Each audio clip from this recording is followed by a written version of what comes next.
Hello, Mets fan here in the Philippines. The Mets lost 9-6. It was, I believe, 9 unanswered runs. We scored 5 runs in the first 2 innings, a total of 10 hits and 2 errors compared to the Nationals, 9 runs, 9 hits and 0 errors. Those errors were costly. Other plays that I found there were mistakes. I know one of them is blame on Tyrone Taylor, but to be honest, I don't blame him. He did not see the ball when Nick Moravito, it hit the palm of his glove. And for me, it was more of a mistake on Nick Moravito than him. Now, granted, other players were not catch to that ball, but it was a bases loaded. The ball went behind Tyrone Taylor. He did not see where the ball was at. Nick Moravito ran to it. By that time, James Wood got it inside the park home run. That's the second one for the Nationals. And I believe the first one is Michael something Taylor. I know he was a top prospect. Then he went, I believe, to Seattle. I'm not sure if he's still on active rosters. Like I said, it was a 5-run lead. And I did feel we were going to win. I predicted this on before the series that Bichette is going to have a good series. I heard the crack of the bat. The barrel to the ball, and that's what made me feel that it's going to happen. Once I saw No.⁶ so happy on the second inning after his second home run, I'm like, yes, don't jinx it, yes, don't jinx it. Next thing you know, James Wood inside the park, runs after runs, the 2 errors, one of them, they say it was Bichette at the beginning, but then since he threw it home, they say a miscatch by Torrance, they gave it to Torrance. The other one, I believe it was the fumble on Marcus Semien, same inning. I think it was the next play. And then he threw his second. The guy, he missed Bichette, and next thing you know, he ran to third base. I'm not sure if he ran home. I think he did. I'm not sure. I'm going to cover the Nick Moravito, but first I'm going to just cover the lines on the stats. The first 4 hitters, the first 3 hitters got a hit on both games, which is a positive sign, especially when all 3 had 2 hits or more. With Carson Bench having 3, his average is now .265. At the same time, the bottom 4 didn't get a hit. Even with A.J. Ewing coming as a pinch hitter, they did not get a hit. When it comes to Nick Moravito, one thing that I want to say on that is that I didn't feel comfortable for him coming up. I didn't feel comfortable he's not going to play. That's the way I was thinking, especially with Tyrone Taylor hitting that 3-run home run with the Yankees, doing good the first game with the Nationals. I believe that they were going to give him a pass to play again. That meant that why are you going to bring him up when you already have 3 outfielders plus the DH?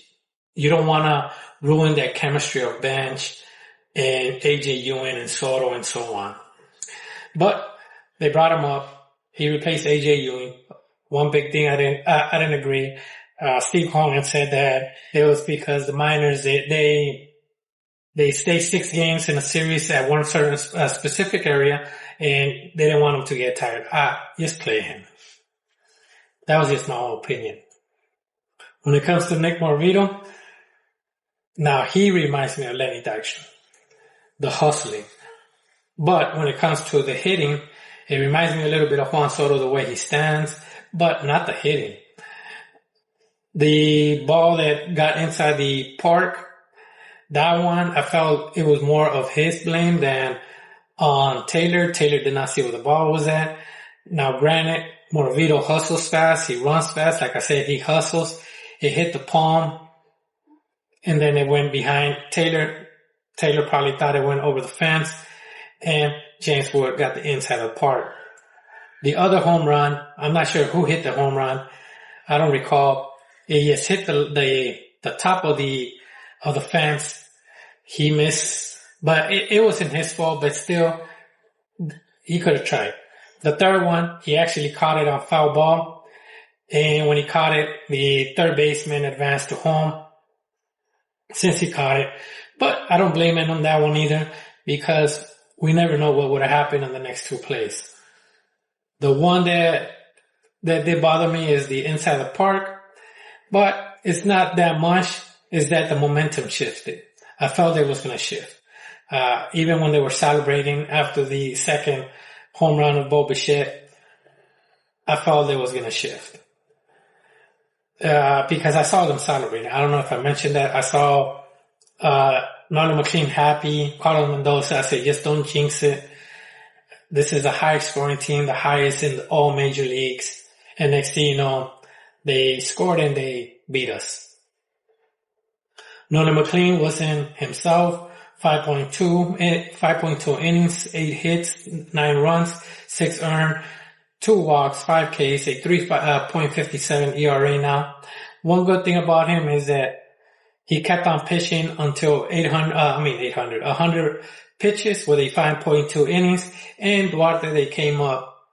He pitched the other 2.1. That meant that our relief pitching didn't take a toll. On the Nationals, I believe they used 2 relief pitchers. Lovelady, he got that save. He was celebrating like he really wanted to beat the Mets.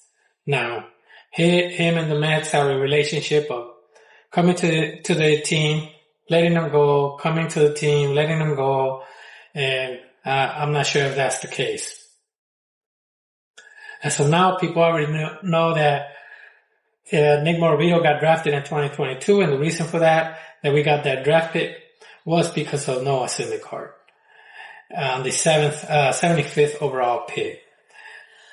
And other things that notable is before the game, we were the 3rd worst team in the league and 9th worst in the MLB on run score -5. And the run score, the standings -5. The 2nd worst in runs scored in the NL, 6th worst in the MLB. And on other things that I have is that Carson Bench has been hitting .382 since his leadoff, since they moved him to leadoff. To be honest, he's their best leadoff. Even when Lindor comes, leave him at leadoff. No ifs. I don't care how much money Lindor makes. Carson Bench should be our leadoff hitter. Bench did hit it up the middle. Bichette, 2 home runs. Once again, James Wood, that the second player to hit a inside the park home run after Michael Taylor. And other things that I have is that Bichette, this is the 8th time that a Met has hit home runs in multiple innings on consecutive innings. The others, some of them are David Wright and Curtis Granderson and other players. That's it about the Mets right now. Tomorrow, I'm not sure who's pitching, since they probably have a pitcher to start for both Peterson and Thornton. Actually, it's Thornton. Hopefully he does good. Hopefully what I like about him, and this is one thing, like I said, I don't think that Morabito should have come in. He's destroying the chemistry unless you're going to put him on righty specialist, and don't put Tyrone Taylor again. Just leave AJ Ewing, Carson Bench in the outfield. And the day that you put Soto on DH and you need a righty, just put Morabito in left field. And same thing came with Jack Winnegar. I don't think he should come up.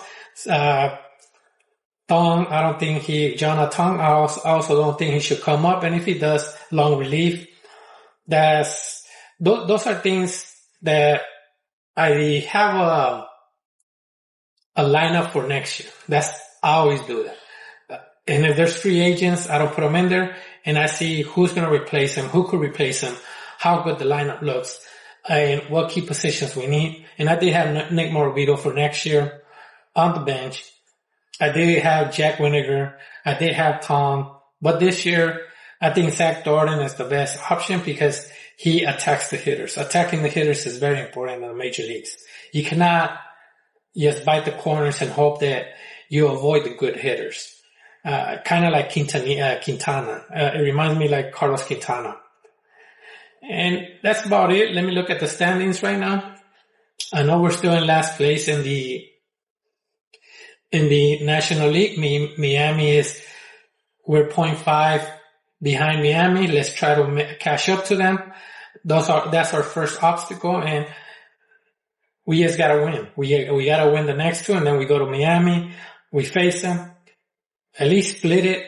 Hopefully win it. Win the next two. We gotta win the series. We gotta win series.